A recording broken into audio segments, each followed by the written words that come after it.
Hi friends! ఈరోజు మనం రీసెంట్‌గా తెలుగులో ఒక మంచి ఫీల్ గుడ్ లవ్ స్టోరీ కాన్సెప్ట్‌తో వచ్చిన ఈటీవీ విన్ యాప్‌లో స్ట్రీమింగ్ అవుతున్న 'Raju weds Rambai' movie story discuss చేసుకోబోతున్నాం. ఇలాగే మీకింకా ఏ మూవీ స్టోరీ అయినా ఎక్స్‌ప్లనేషన్ కావాలి అంటే ఆ మూవీ నేమ్ అనేది కామెంట్ బాక్స్‌లో కామెంట్ చేయండి. ఇంకా ఏమాత్రం ఆలస్యం చేయకుండా మూవీలోకి వెళ్ళిపోదాం. మూవీ స్టార్ట్ అవ్వగానే ఖమ్మం జిల్లాలోని ఇల్లందు అనే ఒక మారుమూల పల్లెటూరులో ఉండే మన మూవీలో మెయిన్ క్యారెక్టర్ అయిన రాజుని చూపిస్తారు. రాజు అదే ఊరిలో తన ఫ్రెండ్స్తో కలిసి పెళ్ళిళ్ళకి ఇంకా ఇతర ఫంక్షన్స్కి బ్యాండ్ మేళం కొడుతూ ఉంటాడు. రాజు ఫ్యామిలీలో తన అమ్మా నాన్న ఉంటారు. రాజు వాళ్ళది పూర్ ఫ్యామిలీ.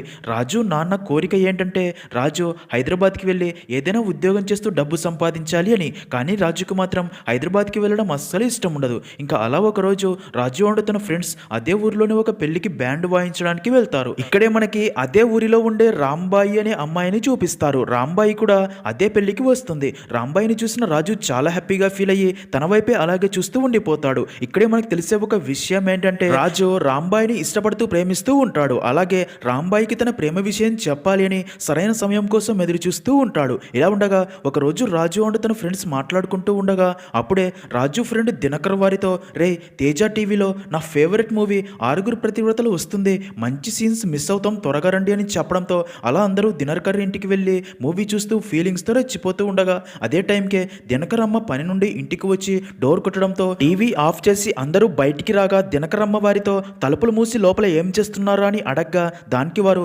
సీరియల్ చూస్తున్నామని చెప్తారు. దానికి తన అమ్మ ఇంకెన్ని రోజులు ఈ సీరియల్ చూస్తారు, మీ ఇంట్లో చెప్పి త్వరగా పెళ్లి చేసుకోరాదురా అంటుంది. సీన్ కట్ చేస్తే మరుసటి రోజు ఉదయం రాజుతో తన అమ్మ రే రాజు ఎప్పుడు చూసినా టీవీలో ఆ డబ్ల్యూడబ్ల్యూఎఫ్ చూడడమేనా, ఈ రోజు నుండే 100 రోజుల పని స్టార్ట్ అయ్యింది, నీ పేరు కూడా రాయించాం వెళ్దాం పద అనగా రాజు తన అమ్మ మాటలు పట్టించుకోడు. అయితే అప్పుడే దినకర్ అక్కడికి వచ్చి తనతో రే 100 రోజుల పనికి రాంబాయి కూడా వెళ్తుందంట అని చెప్పగా ఇంకేముంది అది విన్న రాజు వెంటనే రెడీ అయ్యి వెళ్ళి రాంబాయిని చూస్తూ ఉండిపోతాడు. ఇంకా అదే రోజు సాయంత్రం రాజుకి ఒక ఫంక్షన్కి బ్యాండ్ కొట్టడానికి రమ్మని చెప్పగా రాజు తన బ్యాండ్ తీసుకుని దినకర్ని తీసుకెళ్లేందుకు తన ఇంటి దగ్గరికి వెళ్ళగా అక్కడే రాంబాయి దినకర్ చెల్లెలతో కలిసి చదువుకుంటూ ఉంటుంది. రాజు రాంబాయిని అలాగే చూస్తూ ఉండిపోగా దినకర్ అక్కడికి రాగానే రాజు అక్కడి నుండి వెళ్ళిపోతాడు. అదంతా గమనించిన దినకర్ చెల్లెలు రాంబాయితో ఆ రాజు నీవైపే చూస్తున్నాడే, తను నిన్ను ప్రేమిస్తున్నాడేమో అనగా అది విన్న రాంబాయి ప్రేమ లేదు దోమ లేదు అని సీరియస్ అవుతుంది. ఇంకా అప్పుడే రాజు అండ్ ఫ్రెండ్స్ బ్యాండ్ కొట్టడం స్టార్ట్ చేయగా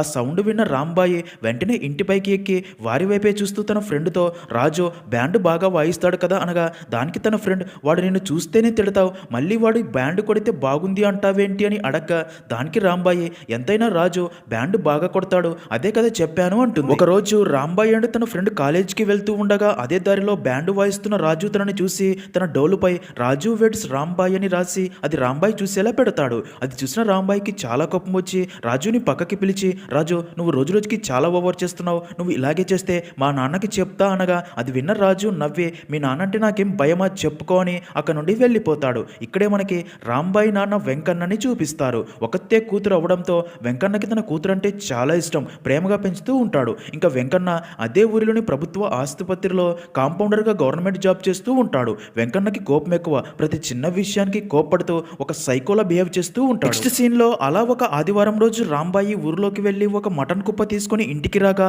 ఆ మటన్ కుప్పని చూసిన వెంకన్న ఈ మటన్ కుప్ప వేసింది ఎవడే, ఇందులో గుండె ఏది, నాలుక ఏది, రక్తం ఏది, నాకు ఇలాంటి కుప్ప ఎత్తుతాడా అని రాంబాయిని తీసుకుని మళ్ళీ అక్కడికి వెళ్ళి వారితో నా కూతురికి ఇష్టమని మటన్ కుప్పకి పంపితే ఇలాంటి కుప్ప ఎత్తుతారని వారిపై సీరియస్ అయ్యి వారిని బాగా తిట్టి అక్కడి నుండి వెళ్ళిపోతాడు. అదంతా అక్కడే ఉన్న రాజు నాన్న చూసి కాంపౌండర్ ఉద్యోగం చేసే వీడికి ఇంత బలుపు ఎందుకురా అనగా దానికి తన ఫ్రెండ్ ఇది బలుపు కాదురా, వాని అవిటితనం అంటే భయం, వానికి అది కప్పిపుచ్చి ఉంచడానికి బలుపు వేసుకుని తిరుగుతూ ఉంటాడని చెప్తాడు. నిజానికి వెంకన్నకి అవిటితనం వల్ల ఒక కాలు కుంటుతూ నడుస్తాడు. ఇదిలా ఉంటే ఒకరోజు వెంకన్న అత్తమామయ్యలు తన మనవరాలు రాంబాయి కోసం ఒక పెళ్లి సంబంధం చూసి వెంకన్నతో అబ్బాయి చాలా మంచివాడు, 5 ఎకరాల పొలం ఉంది, అబ్బాయి ప్రైవేట్ జాబ్ చేస్తాడు, రాంబాయిని తనకి ఇచ్చి పెళ్లి చేస్తే సంతోషంగా ఉంటుంది అని చెప్పగా అది విన్న వెంకన్నకి చాలా కోపం వచ్చి నేను గవర్నమెంట్ జాబ్ చేస్తున్నా, నా కూతుర్ని కూడా ఒక గవర్నమెంట్ జాబ్ చేసేవాడికే ఇస్తా తప్ప ఇంకెవ్వరికి ఇవ్వను, ఇంకెప్పుడు ఇలాంటి లక్కోర్ సంబంధాలు నా కూతురికి తీసుకురాకండి అని తిడతాడు.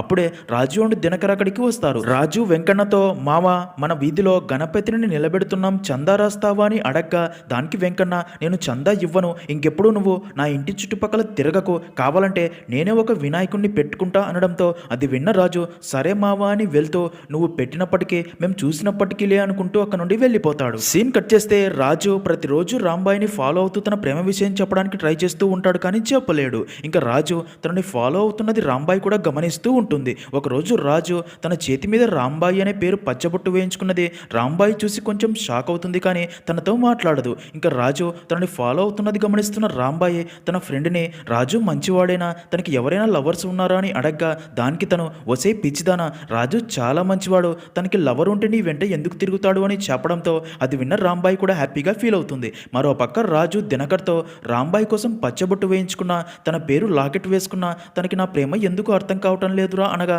దానికి దినకర్ ఈ కాలం పోరగాళ్ళు ఎంత ఫాస్ట్గా ఉన్నారా, నువ్వు ఇంకా నీ ప్రేమ తనకి చెప్పడానికే భయపడిపోతున్నావు, నువ్వు ఇలాగే ఉంటే తనకి పెళ్లి కూడా అయిపోతుంది, అప్పుడు తన పెళ్లిలో కూడా మనమే బ్యాండ్ వాయించాలి అంటాడు. అది విన్న రాజు దినకర్ చెప్పింది కూడా నిజమే అని ఈరోజు ఎలాగైనా రాంబాయికి తన ప్రేమ విషయం చెప్పాలని ఫిక్స్ అయ్యి అదే రోజు సాయంత్రం కాలేజ్ నుండి ఇంటికి వెళ్తున్న రాంబాయిని ఆపి రాంబాయి నీకు ఒక విషయం చెప్పాలి అనగా దానికి రాంబాయి ఏం చెప్పాలి, అయినా నీ డోలు మీద రాజు వెడ్స్ రాంబాయి అని ఎందుకు రాసావు, నువ్వు చాలా ఎక్కువ చేస్తున్నావు అంటుంది. దానికి రాజు 2-3 నెలల నుండి ప్రేమిస్తున్న వాళ్ళే మస్తు ఎక్కువ చేస్తున్నారు, నేను నువ్వు పెద్ద మనిషి అయినప్పటి నుండి నిన్నే ప్రాణంగా ప్రేమిస్తున్నా, ఈ మాత్రం చేయకపోతే ఎలా అని తనకి రాంబాయి అంటే ఎంత ఇష్టమో చెప్తాడు. 2 చేతులు కలిపి కొడితేనే కదా సౌండ్ వస్తుంది, అలాంటప్పుడు నువ్వు కూడా నన్ను ప్రేమిస్తేనే కదా నా ప్రేమ ఏంటో నీకు అర్థమవుతుంది, నువ్వంటే నాకు ప్రాణమే, బాగా ఆలోచించి నీ నిర్ణయం చెప్పు అని అక్కడ నుండి వెళ్ళిపోతాడు. నెక్స్ట్ సీన్ లో రాజు అండ్ ఫ్రెండ్స్ కలిసి ఊరిలో గణేష్ బొమ్మ పెట్టడంతో వెంకన్న తన ఫ్యామిలీతో పూజలు చేయడానికి అక్కడికి వస్తాడు. రాంబాయి కూడా అక్కడికి వస్తుంది.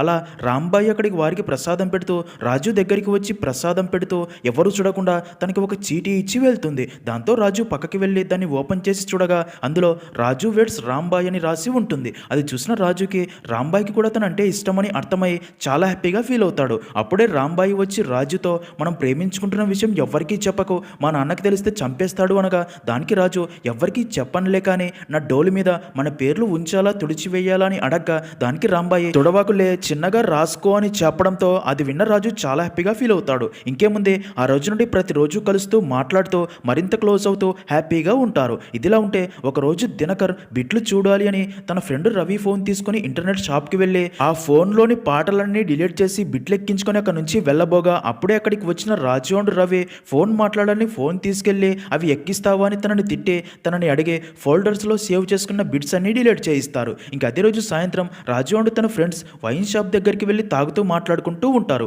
అప్పుడే అక్కడికి వచ్చిన రాజు నాన్న వారు మాట్లాడుకునేదంతా విని రాజు ఎవరో అమ్మాయిని ప్రేమిస్తున్నాడని అర్థమై తనని ఇలాగే వదిలేస్తే పూర్తిగా చెడిపోతాడు అని అందుకే తనకి పెళ్లి చేయాలని ఫిక్స్ అయ్యి తర్వాత రోజు రాజుతో నీకు పెళ్లి చేయాలి అనుకుంటున్నా, త్వరలోనే అమ్మాయిని కూడా చూస్తాను అని చెప్తాడు. అది విన్న రాజు షాక్ అయ్యి రాంబాయిని కలిసి మా నాన్న నాకు పెళ్లి చేయాలి అనుకుంటున్నారు, వాళ్ళు మన పెళ్లికి ఎలాగూ ఒప్పుకోరు, అందుకే రేపు ఉదయమే మనం ఈ ఊరు నుంచి వెళ్ళిపోదాం, తెల్లవారుజామున 4 గంటలకే ఊరి చివర గుడి దగ్గరికి రా అని చెప్పి ప్లాన్ వేసుకుంటారు. ఇంకా అదే రోజు సాయంత్రం రాంబాయి తన నాన్నతో నాన్న నన్ను గవర్నమెంట్ జాబ్ ఉన్న వాడికే ఇస్తావా లేదంటే వేరే పనులు చేసుకునేవాడికైనా ఇస్తావా అని అడగ్గా దానికి వెంకన్న నీ పని బాగా చదువుకోవడం, నా పని నిన్ను గవర్నమెంట్ జాబ్ ఉన్నోడికి ఇచ్చి పెళ్లి చేయడం, ఇప్పుడు నువ్వు ఎందుకు పెళ్లి గురించి మాట్లాడుతున్నావు, ఇప్పటిదాకా మీ అమ్మని ఎన్నిసార్లు కొట్టానో తెలుసు కదా, నిన్ను ఒక్కసారైనా కొట్టానా, లేదు కదా, నా చేతుల్లో తనలు తినే పని చెయ్యకు అనడంతో అది విన్న రాంబాయి ఫుల్గా భయపడిపోతుంది. సీన్ కట్ చేస్తే మరుసటి రోజు తెల్లవారుజామున రాజు గుడి దగ్గరికి వెళ్ళి రాంబాయి వస్తే వెళ్ళిపోవాలని ఎంతసేపు వెయిట్ చేసినా సరే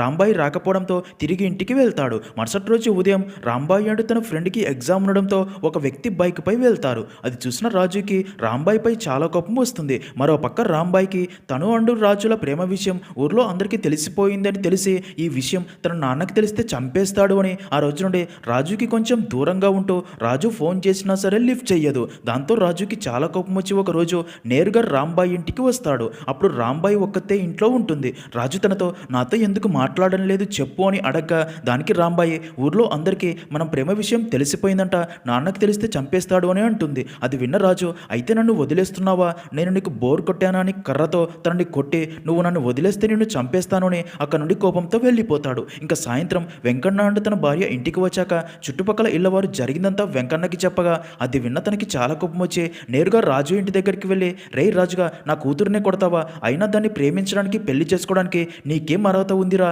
మీ బ్యాండు మాలం బ్రతుకులకి గవర్నమెంట్ వాడి కూతురు పెళ్ళంగా కావాలా, నా కూతురుని గవర్నమెంట్ జాబ్ ఉన్న వాడికి ఇస్తాను అని నానా గొడవ చేయగా రాజు తనతో నేను కూడా గవర్నమెంట్ జాబే చేస్తున్నా కదా అంటాడు. దానికి వెంకన్న ఏం జాబురా అని అడగ్గా దానికి రాజు 100 రోజుల పని కరువు పని అంటాడు. అది విన్న వెంకన్నకి మరింత కోపం వచ్చి రాజుతో పాటు తన నాన్నని కూడా నానా మాటలు తిడతాడు. ఇంకా ఈ విషయం తెలుసుకున్న రాజు నాన్న అక్కడికి వచ్చి రాజుని కొడతాడు. ఇంకా వెంకన్న రాజుతో ఇంకోసారి నా కూతురి జోలికి వస్తే నరికేస్తాను అని వార్నింగ్ ఇచ్చి వెళ్ళిపోతాడు. తర్వాత రాజుని తన ఫాదర్ బాగా తిట్టి అందుకే నాలాగా ఈ బ్యాండ్ మాలం పని వద్దురా అని హైదరాబాద్కి వెళ్ళి బాగా డబ్బులు సంపాదించుకొని వచ్చి ఊర్లో ఏదైనా షాప్ పెట్టుకోమన్నా నా మాట వినలేదు అని తనని బాగా తిడతాడు. దాంతో రాజు కూడా చాలా కోపం వచ్చి కోపంలో తన ఫాదర్ని కొట్టాలని చెయ్యెత్తుతాడు. అదంతా చూస్తున్న తన ఫ్రెండ్స్ నాన్న పైకి చెయ్యెత్తడమేంట్రా అని రాజుకి సర్ది చెప్పి అక్కడ నుండి తీసుకెళ్లిపోతాడు. అయితే ఇక్కడే ట్విస్ట్. అలా కాసేపటికే రాజుకి తన నాన్న చనిపోయాడు అని తెలిసి ఇంటికి వచ్చి తన నాన్న శవం చూసి చాలా ఎమోషనల్ అవుతాడు. నిజానికి కోపంలో రాజు తన నాన్నపైకి చెయ్యెత్తగా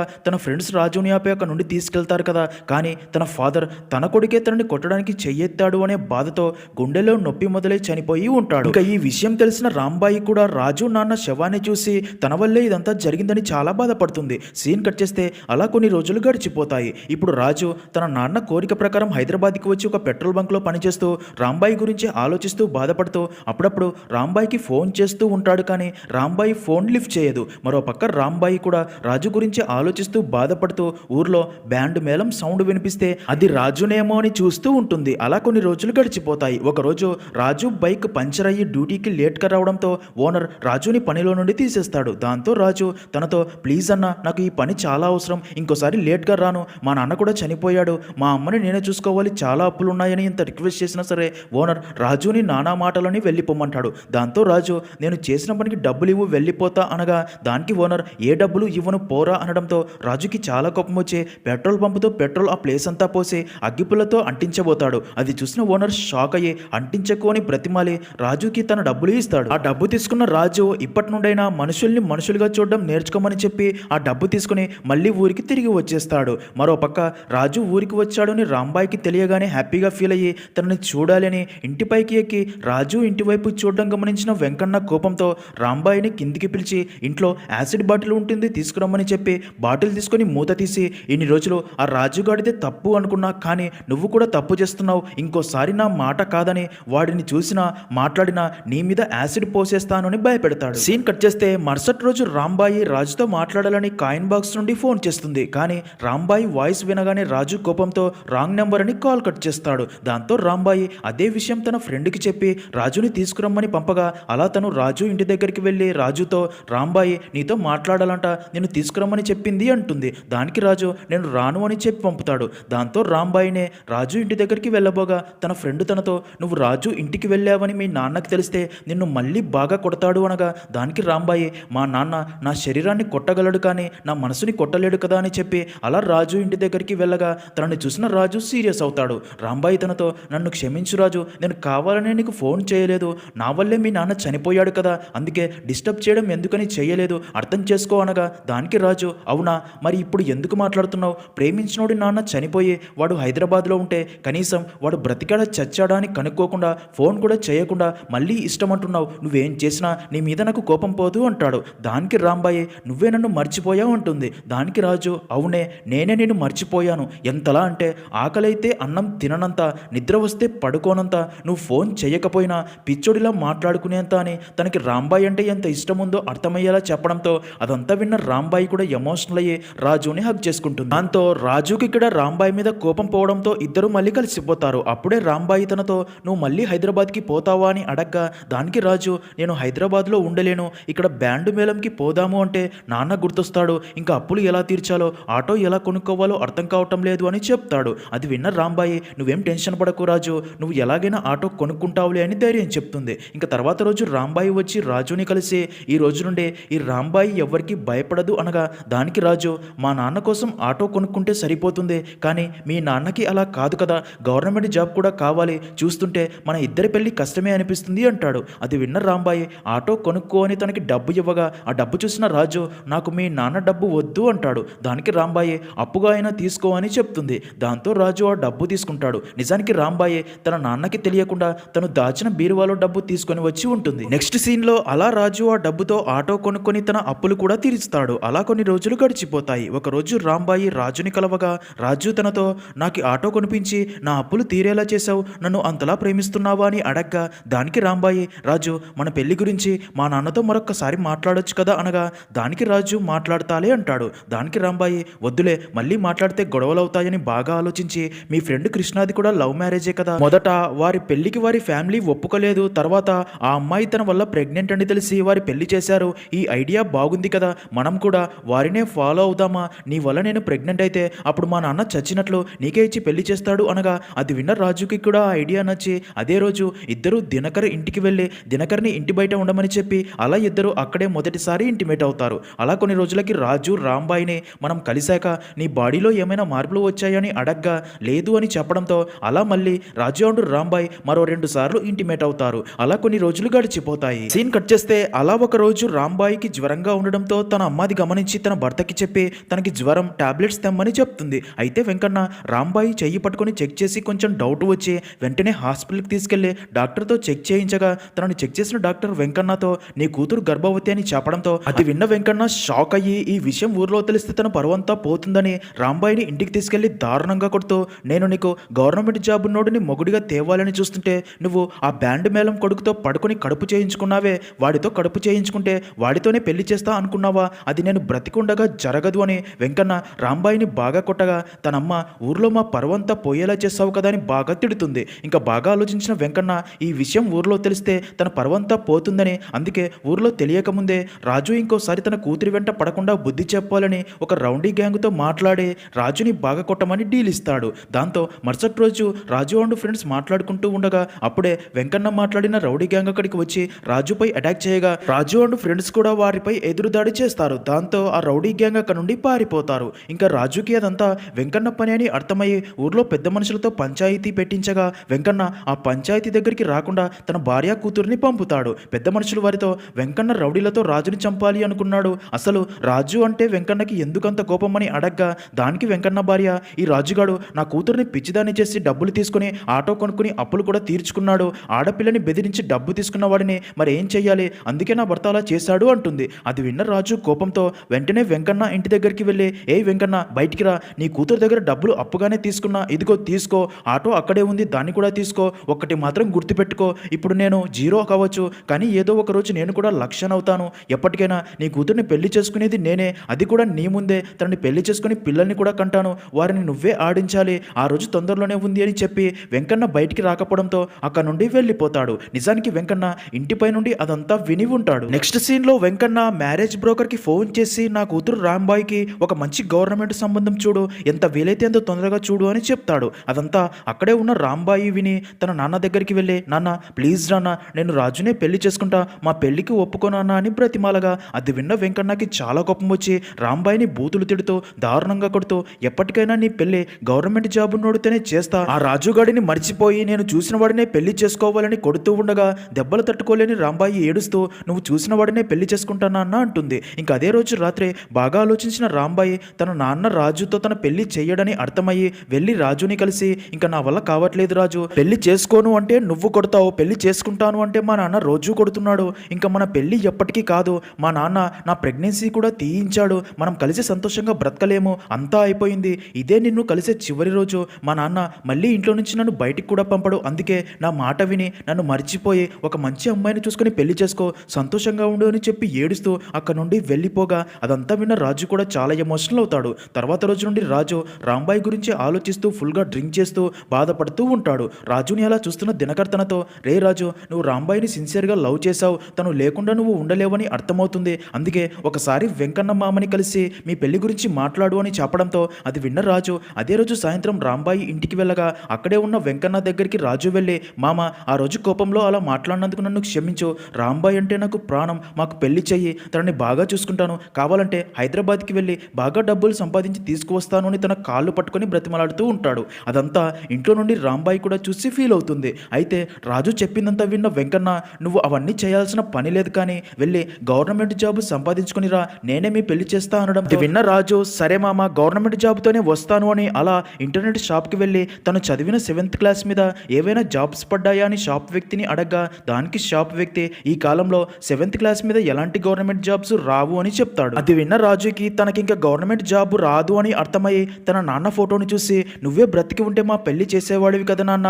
నన్ను వదిలి ఎందుకు వెళ్ళిపోయావని చెప్పి చాలా ఎమోషనల్ అవుతాడు. సీన్ కట్ చేస్తే అలా కొన్ని రోజులు గడిచిపోతాయి. రాజు రాంబాయిని ఒకసారి చూడాలని తన గురించి ఆలోచిస్తూ ఉండగా అప్పుడే తనకి వెంకన్న రాంబాయి కోసం ఒక పెళ్లి సంబంధం చూశాడు అని, పెళ్లి చూపుల కోసం పెళ్లి కొడుకు వాళ్ళు వెంకన్న ఇంటికి వచ్చారు అని తెలియడంతో రాజు వెంటనే వెంకన్న ఇంటి దగ్గరికి వెళ్ళి పెళ్లి కొడుకు ఫ్యామిలీతో నాకు రాంబాయి అంటే ప్రాణం, పెళ్లి కాకపోయినా మేము భార్యాభర్తలమే, రాంబాయి కడుపులో నా బిడ్డ కూడా చనిపోయిందని అంతా చెప్పి వారిని అక్కడ నుండి వెళ్ళిపోమ్మని బ్రతిమాలుతూ ఉండగా అప్పుడే అక్కడికి వచ్చిన వెంకన్న అదంతా చూసి రాజుపై సీరియస్ కాగా రాజు కోపంలో వెంకన్నని వెనక్కి తోయడంతో కుంటికాలు వల్ల కింద పడిపోతాడు. ఇంకా పెళ్లి కొడుకు ఫ్యామిలీ కడుపు తీయించిన కూతుర్ని మా ఇంటికి కోడలుగా పంపించాలి అనుకున్నావా అని వెంకన్నని బాగా తిట్టి అక్కడి నుంచి వెళ్ళిపోగా రాజు కూడా అక్కడ నుండి వెళ్ళిపోతాడు. ఇంకా అదంతా చూస్తున్న వెంకన్నకి చాలా కోపం వస్తుంది. చుట్టుపక్కల ఇళ్లవారు తనతో ఆ రాజుగాడి వల్ల ఊర్లోని పరవంతా పోయింది, దీనంతటికీ నీ కూతురు కూడా కారణం, అయినా నీకు రెండో కాలు కూడా బాగా ఉండి ఉంటే ఆ రాజుగాడిని ఇలా వదిలేసేవాడివా, ఇంకేం చేస్తాం, ఇప్పుడు నువ్వేం చెయ్యలేవు, అందుకే రాంబాయిని ఆ రాజుగాడికే ఇచ్చి పెళ్లి చెయ్యని చెప్తారు. అదంతా విన్న వెంకన్న కూడా తన భార్యతో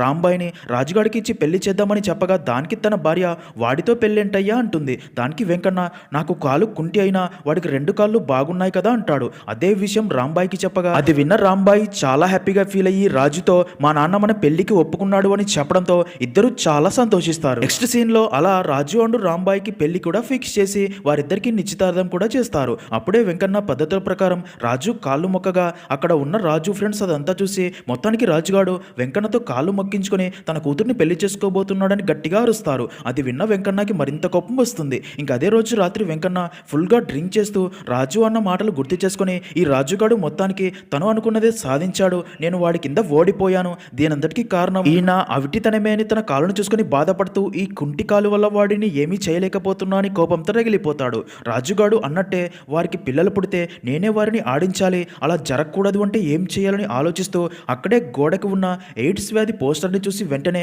ఆసుపత్రి దగ్గరికి వెళ్ళి హెచ్ఐవి బ్లడ్ శాంపిల్స్ నుండి బ్లడ్ బాటిల్ తీసుకుని ఇంటికి బయలుదేరుతాడు. అదంతా అక్కడే ఉన్న వాచ్మెన్ కూడా చూస్తాడు. ఇంకా అలా ఇంటికి వచ్చిన వెంకన్న రాంబాయిని చూసి ఏంటి తల్లి నీరసంగా ఉన్నావు, పెళ్ళంటే సంతోషంగా ఉండాలి అని నీ నీరసం పోయేలా ఒక ఇంజెక్షన్ వేస్తాను అని అలా హెచ్ఐవి బ్లడ్ రాంబాయి బాడీలోకి ఇంజెక్ట్ చేస్తూ చిన్నప్పుడు మొదటిసారి రాంబాయికి ఇంజెక్షన్ వేసినప్పుడు ఏడ్చింది గుర్తు చేసుకుని ఫీల్ అవుతాడు. సీన్ కట్ చేస్తే తర్వాత వెంకన్న రాంబాయికి ఆ వ్యాధి రక్తం ఎక్కించాడు అని వాచ్మెన్ చెప్పడంతో ఊర్లో అందరికీ తెలుస్తుంది. రాంబాయిని హాస్పిటల్లోని ఒక రూమ్ లో ఉంచుతారు. తన అమ్మ కూడా తన దగ్గరికి వెళ్ళడానికి భయపడుతుంది. ఇంకా ఈ విషయం తెలిసిన రాజు వెంటనే రాంబాయి దగ్గరికి వచ్చి తనని దగ్గరికి తీసుకోబోగా రాంబాయి తనతో నాకు ఆ వ్యాధి ఉంది, నన్ను ముట్టుకోవద్దని దూరంగా వెళ్తుంది. దాంతో రాజు తనని ఆపే నాకు అంతా తెలిసే మీ నాన్న మన ఇద్దరిని విడతీయాలని ఇలా చేశాడు, అదే రక్తం నాకు ఎక్కిస్తే నువ్వు నా దగ్గరికి వస్తావని మీ నాన్నకి తెలిసే, అదే రక్తం నీకు ఎక్కిస్తే నేను నీ దగ్గరికి రాలేను అనుకున్నాడు, కానీ నువ్వు బాగున్నప్పుడు నీ వెంటపడే నువ్వు బాలేనప్పుడు నిన్ను వదిలేసేవాడు కాదే ఈ రాజు అంటాడు. అదంతా విన్న రాంబాయి అప్పుడున్న రాంబాయి ఇప్పుడు లేదు, నాతో ఉంటే నీకు కూడా వ్యాధి వస్తుంది, నువ్వు కూడా చనిపోతావు, నాతో ఉండకు అంటుంది. దానికి రాజు అంటే ఉత్త రాజు కాదే, రాజు వేడ్స్ రాంబాయి, నువ్వు ఒక్కరోజు బ్రతుకుతావా, నెల రోజులు బ్రతుకుతావా, లేదా సంవత్సరమే బ్రతుకుతావా, ఉన్నన్ని రోజులు మనం కలిసే బ్రతుకుతామని బ్రతిమాలుతాడు. తర్వాత అలా ఇద్దరు తమ ఫ్రెండ్స్ సమక్షంలో పెళ్లి చేసుకుని అలా 7 సంవత్సరాలు హ్యాపీగా కలిసి బ్రతికి కలిసే చనిపోయి ఉంటారు. అలా పోతూ పోతూ తమ కడుపులో పెరుగుతున్న బిడ్డను కూడా తమతోనే తీసుకువెళ్ళిపోయి ఉంటారు. నిజానికి ఇది ఒక కల్పిత కథ కాదు, మహబూబాబాద్లోని ఇల్లందు అనే గ్రామంలో జరిగిన యథార్థ సంఘటనల కథ అనే మాటతో మూవీ అనేది ఎండ్ అవుతుంది.